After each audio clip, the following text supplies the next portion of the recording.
All right, this is Jen Hegna, Director of Information Learning Technology at Byron Public Schools, and today we are meeting with our Region 1 MASA Superintendent, and we have Travis Lape on the Hangout. Travis, go ahead and introduce yourself.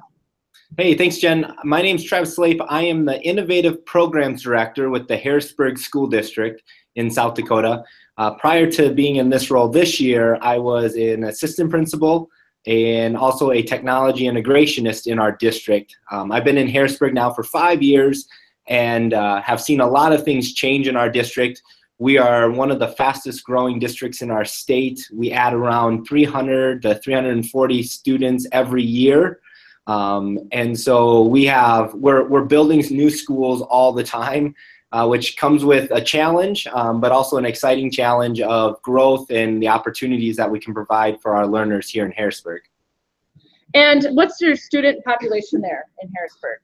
We have just over 4,500 students, K-12 or pre-K through 12. Okay, great. So my first question for you is, what does personalized learning look like in Harrisburg? Well, our journey is a little unique because when you dig into thinking about personalized learning and what does that mean and how does that work, it started with our high school about 5 years ago. And prior to 5 years ago, actually, it was probably 7 years ago, they went on the journey of trying to make high school different. And some of that was trying to take down the weight-bearing wall of time in the high school. And so they went on a journey. Our principal at the time, Dr. Lean, and the vice principal, Mr. Rollinger, and several staff went on a journey to find out how to break down the weight-bearing wall of time in high school. And so they toured some schools, they traveled, but in their process of doing that, they came across this idea of customized, personalized learning.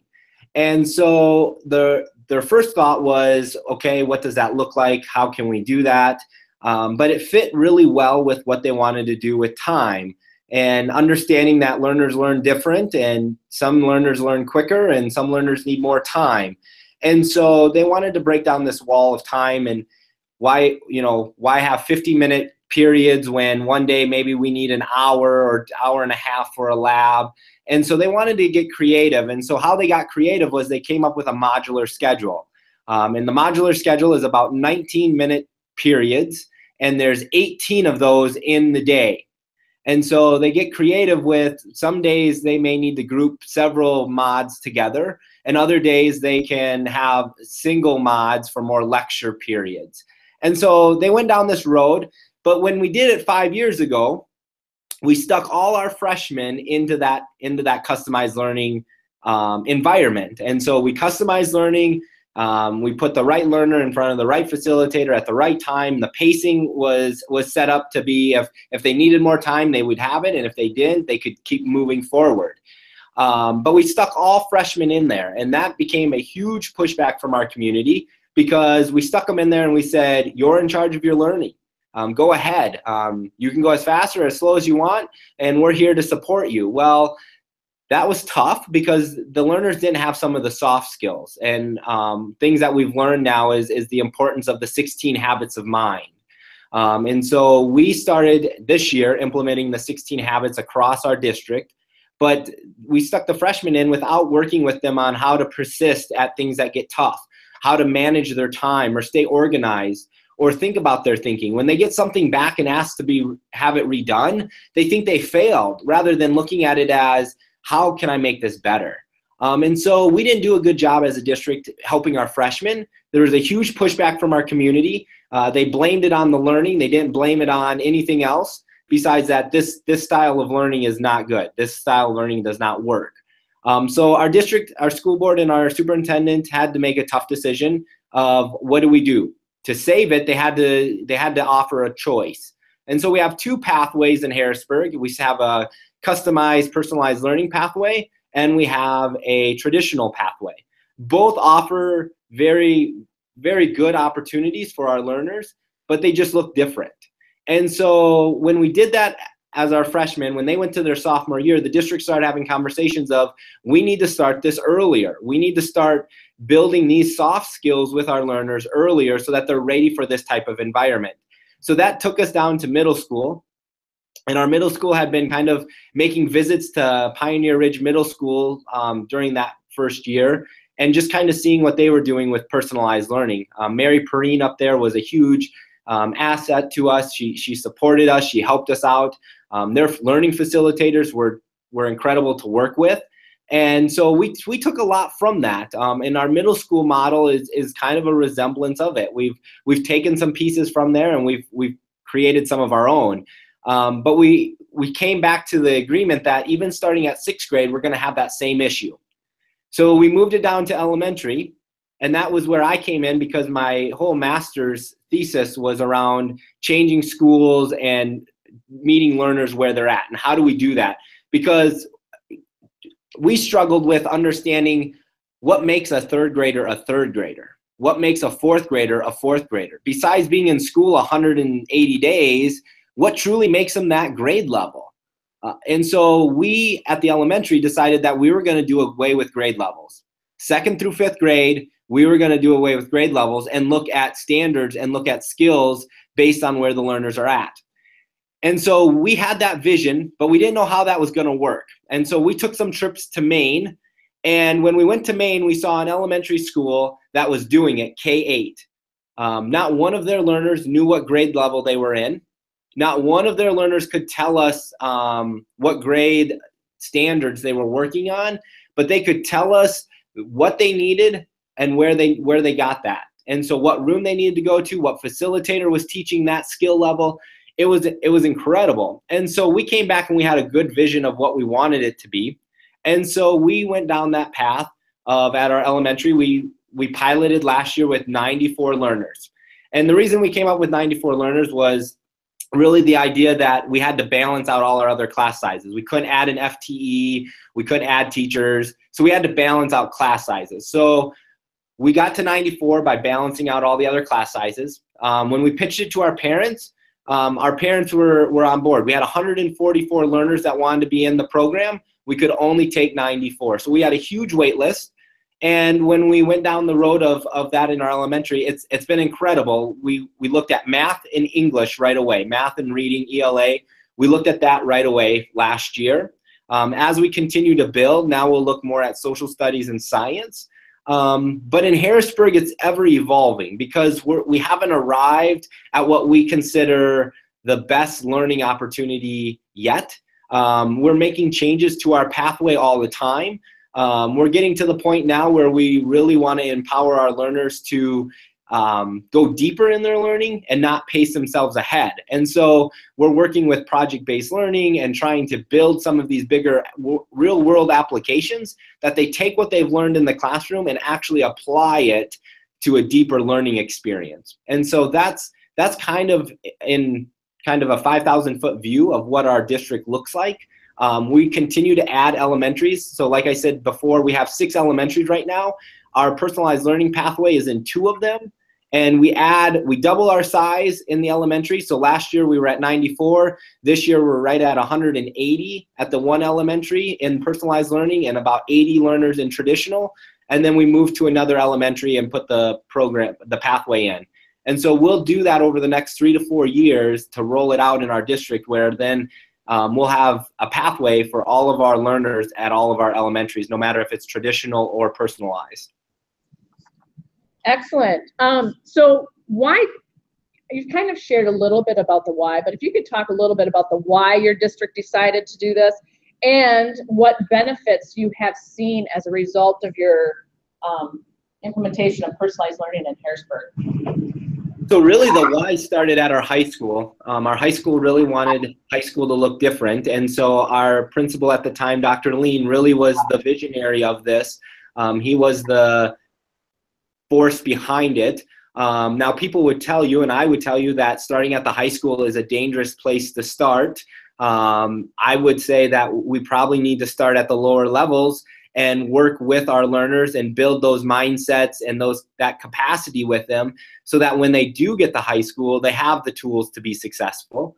But we didn't have that. The other thing that Dr. Lean would always tell people, and I totally believe it, is that he believed that if we didn't start it there, we would have missed an entire generation of learners that would have had an opportunity to enhance their learning experience.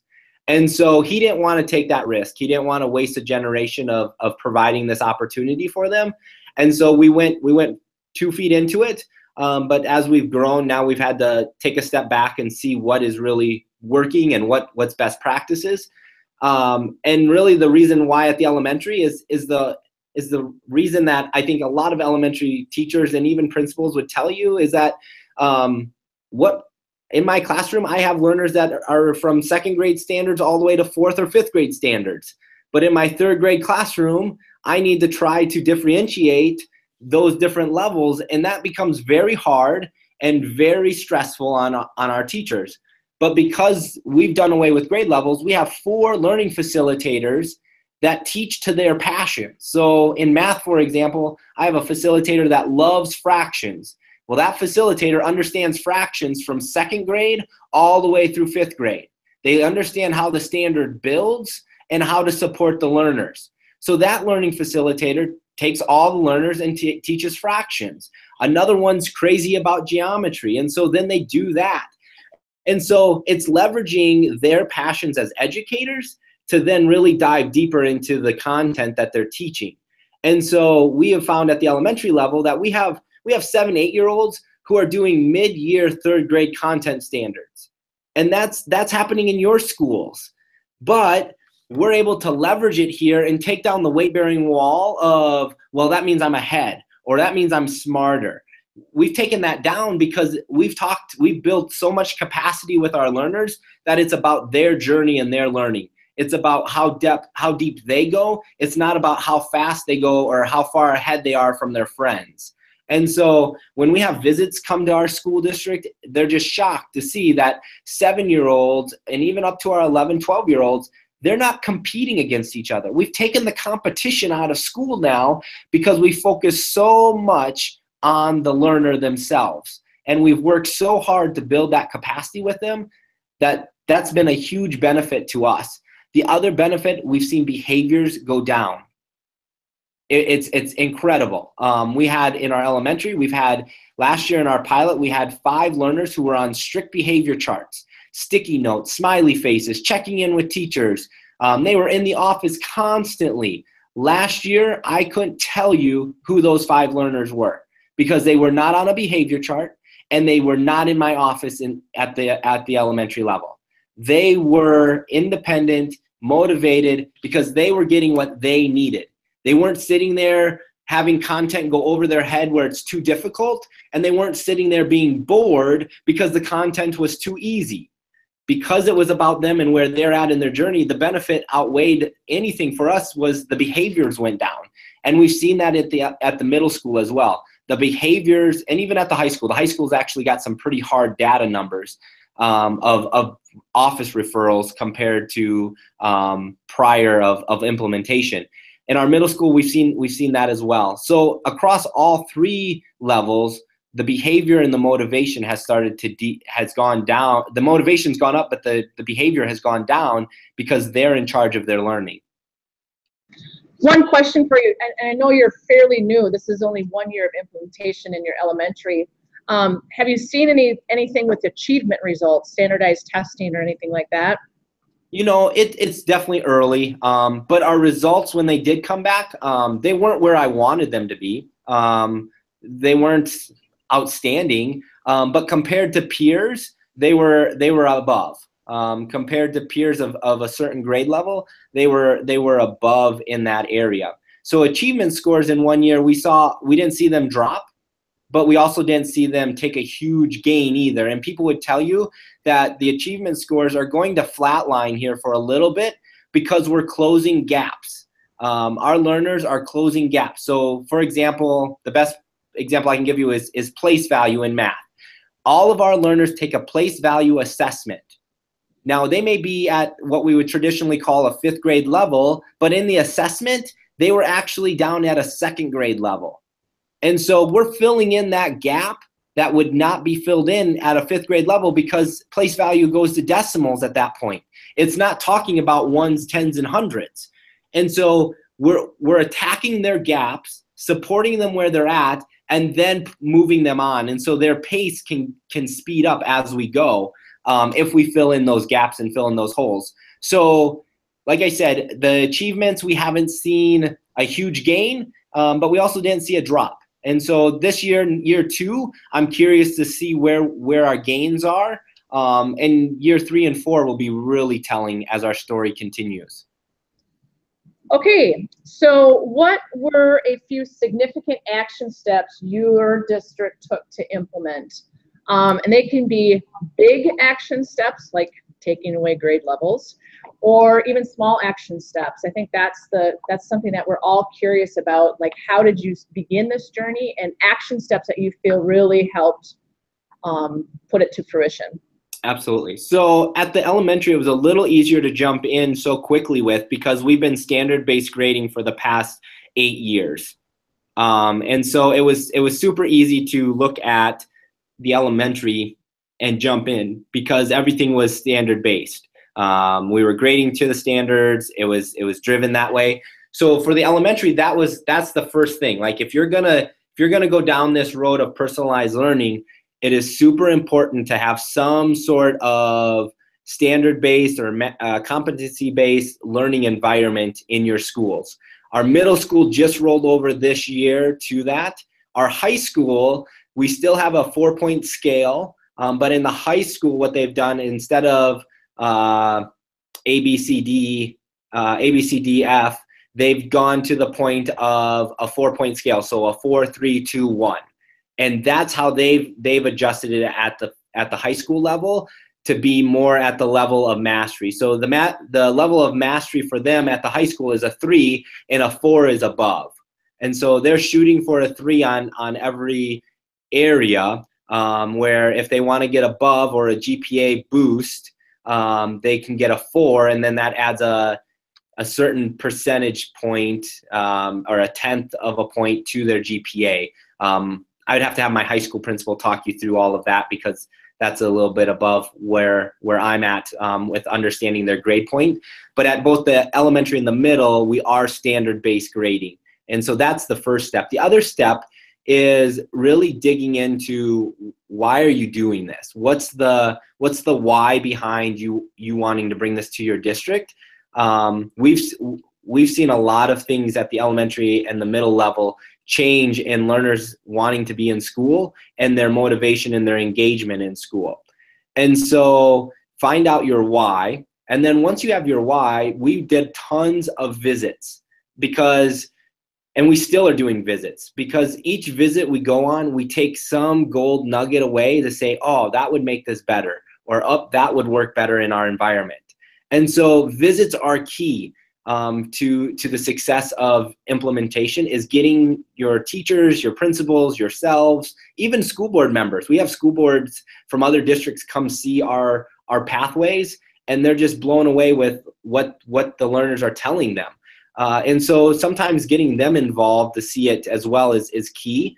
But visits are key before implementation, so that you kind of can come up with your own vision of this. I will tell you, the way we do it is not 100% foolproof. And I would tell you, the way you're going to do it in your schools, if you go down this path, is going to be different than the way we did it. And that's okay, because the problem we're running into right now is that traditionally, our systems were meant to prepare our learners for the industrial age of our world. They were to work in assembly lines, to do a task, this, then this, then this. And now our learners, we all know, are going into a world we have never seen before. We don't know the jobs our second graders are going to have. We don't know our jobs that even our juniors or sophomores are going to have. And so it's really imperative for us now to prepare our learners for a changing world. And this type of learning environment can support them in that, because it really puts the learning on them, that we can learn anywhere, anytime, and through anything. And so getting them to think differently about that not one person's the keeper of the knowledge, is key. But that comes from visits, that comes from book studies. We did tons of book studies prior to launch. And so I know in the document that Jen shared, there's some book titles. I would really encourage you guys to do a book study with your admin team, or bring together a cohort of teachers that are interested in looking at this and doing those studies with them. because that will help support you. Those are some of the basic things that we started with. And then from there, we started to build what we wanted this to look like. And so it's important that it doesn't look the same as what it does in Harrisburg, because if we do that, we've just created the next educational factory line. And so I'm telling you, I can share what we've done. I can share the best practices that we use, the pedagogy that we go back to. But at the end of the day, you have to do what's best for your learners in your school district. And your demographics are different than what we have in Harrisburg. And that's okay. So it's okay that personalization is going to look different in all of our schools. Okay, thank you very much. And we will have an opportunity for you all to ask a couple of questions too. The last question is lessons learned, and I want the good, the bad, and the oh so ugly. I'm honest. I would never have started at the high school. If I was in this position and sitting at the table, we wouldn't have gone there. I know that our high school principal was very passionate at that point of losing a generation of learners. But without the proper mindset change and the community buy-in, starting at the high school can almost kill it. And I will tell you, it almost did in our district. We almost lost it. I would start at at the elementary level, because a lot of your teachers already are doing pieces of this in their classroom. They're doing daily 5 model. They're doing daily 3 math. And so the pedagogy, the best practices, your staff is already doing. Elementary, we've always tried to differentiate and put learners in groups that are best for them so that we can deliver small group instruction at their level. We try that, but when you do it as a single teacher in a single classroom, the walls are up still. It is too hard to do it full blown. And so you might want to start at saying, hey, you know what, all of our second grade teachers, we're going to level learners out and do things. We started that in some of our elementaries to support our learners just in that grade band. And so we've tried that. The reason we feel so passionate about doing away with grade levels is this idea that you sit in class for 180 days, you've gone through all of this, now that makes you a 3rd grader. Well, it doesn't make them a 3rd grader, because some of the learners that are going to go in the 3rd grade are not reading at 3rd grade level, or they're not doing math at 3rd grade level. And so getting the stigma of grade levels away and really just focusing on the learner changed it for us. So that was the good. The good is starting at the elementary and changing their mindset. Some of the things that are hard is you can't plan for this.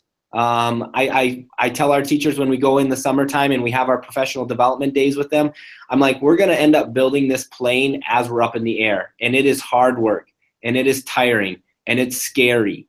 But I'm going to support you. Our administrative team is going to support you, and we're going to do this together. But it's hard. It gets ugly very quickly when you start realizing that all the work you did in the summertime is not best for learning. Because again, if we come back to it, the heart of all of this is being learner-centered. Too often, we're teacher-centered. The teacher's doing the work, the teacher's planning the unit, the teacher's planning the project, and then when the learners don't meet the teacher's expectations, the teacher's disappointed that, A, that lesson didn't work, or, oh, that didn't meet that standard. We have to be learner-centered and look at it from the learner's perspective of, you've got some creative learners in your buildings, you've got learners that think outside the box. We got to leverage that. And so it's about bringing together the learner and the facilitators and saying, how can we enhance this learning experience? Here's the standard. Here's what you've got to prove your mastery in, but now you drive it. Here's the rubric. We do a lot of rubric building with our learners so that they help us set the rubrics, but then they take that and they drive it. Some learners are very passionate about engineering, and so they'll make little pieces in our 3D printing software to show learning for whatever standard they're working towards, because they're passionate about that. They'll find those things, and the learners that don't find those things, that's when we kick in and we support them and we help them out. The other thing that's hard is community. You've got to get the community on board. I would say that we didn't do a good job right away doing it. And it's super hard. You have to get them to see it, because the one thing all of us have in common is education. We all have education in common. We all went to school. Good experience or bad experience, we went to school. And the parents have that same perspective. They went to school, and this is different than how they went to school. And so we've got to do a better job of supporting them, educating them, and showing them the power in understanding their learner as a learner and not just as a student in my classroom. Okay. Just wanted to open up the floor if there's any other questions from you guys to get from Travis. So Travis, I'm Mike Funk. I'm in a little smaller school district than you are in southern Minnesota here. What are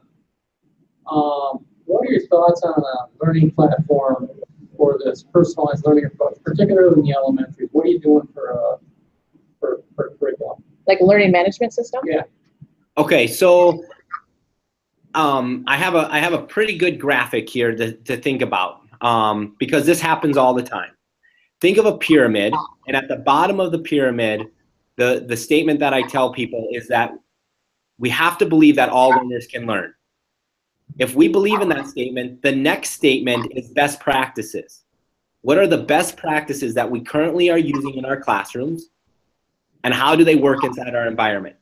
Then we work up towards some of the weight-bearing walls of schedules and all of that. The final thing we should think about is the tools. Too often we think about the tools before we think about any of those other layers, and we have a false start because you can spend a lot of money in all of these prefab tools, and at the end of the day, it doesn't get to the heart of best practices, and it doesn't get to the heart that all learners can learn. And so I encourage you to think about that. When we thought about that, we got to the tool last, and we said we needed something that communicated to parents cleanly. We needed something that we could support our learners in the platform. So the platform that we use at the elementary and the middle school level is called Empower Learning. And it's, if you want to Google it, you got to do Empower Learning, all one word, .net, N-E-T. And we use that, and inside that, our facilitators build playlists that support the learner. So there's flipped instruction. So there's things that the learner can learn.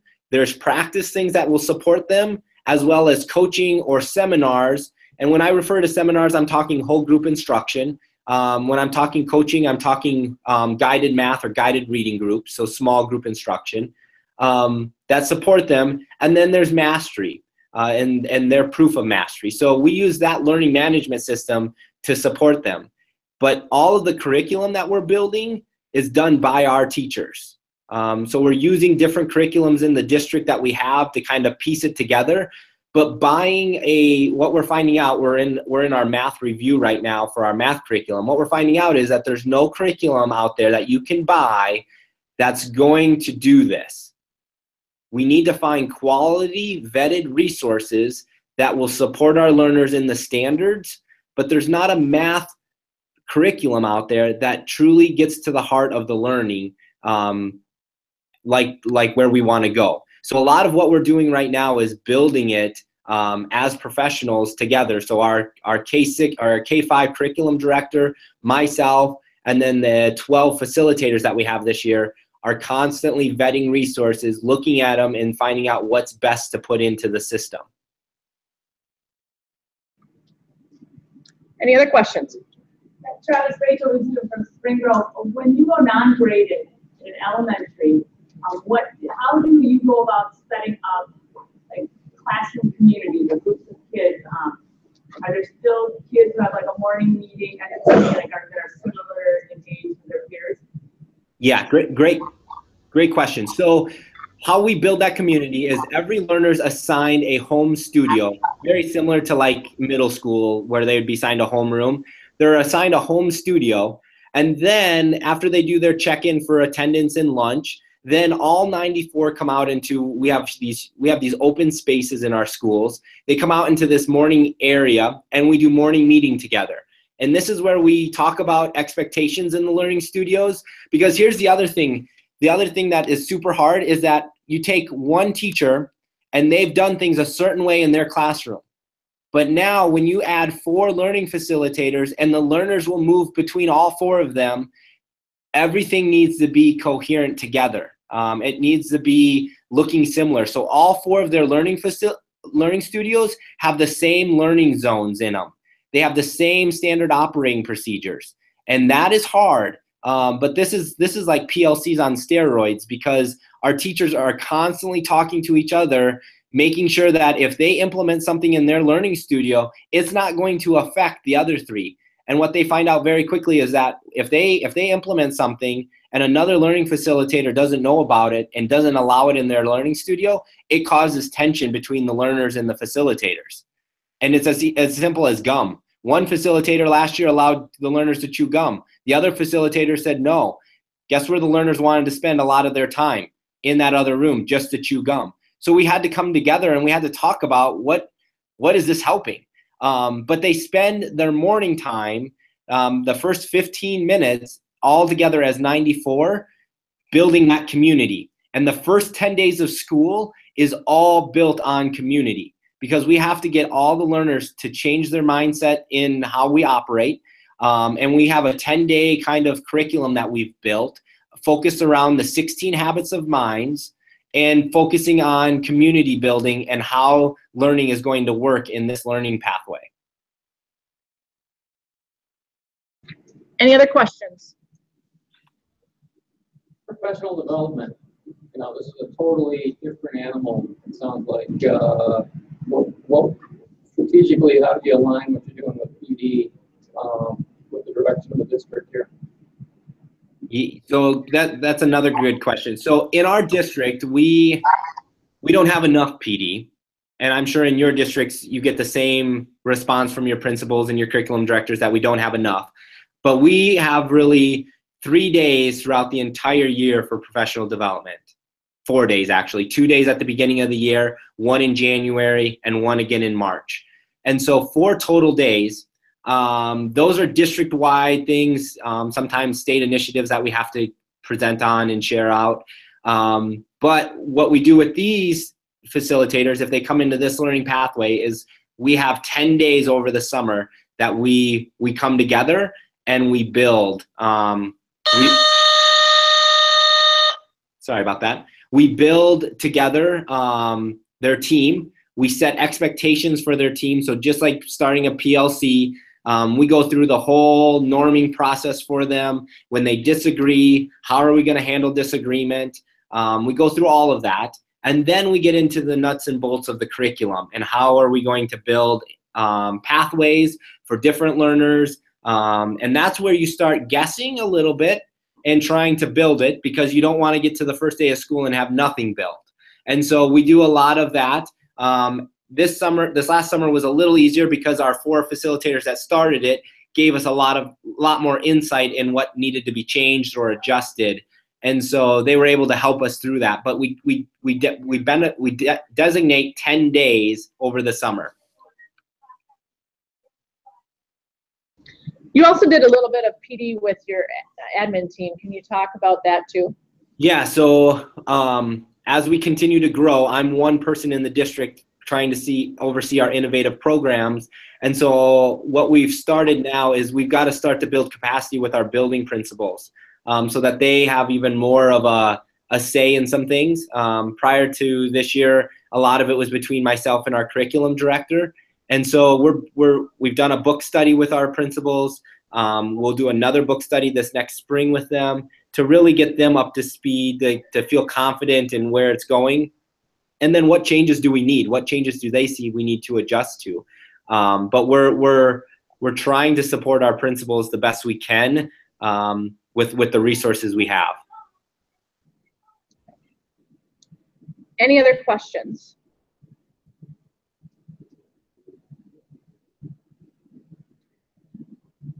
Well, Travis, I want to thank you for your time.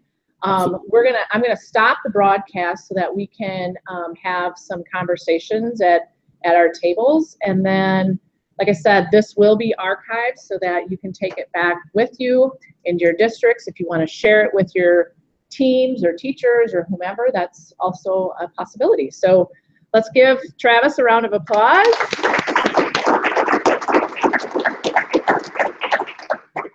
All right.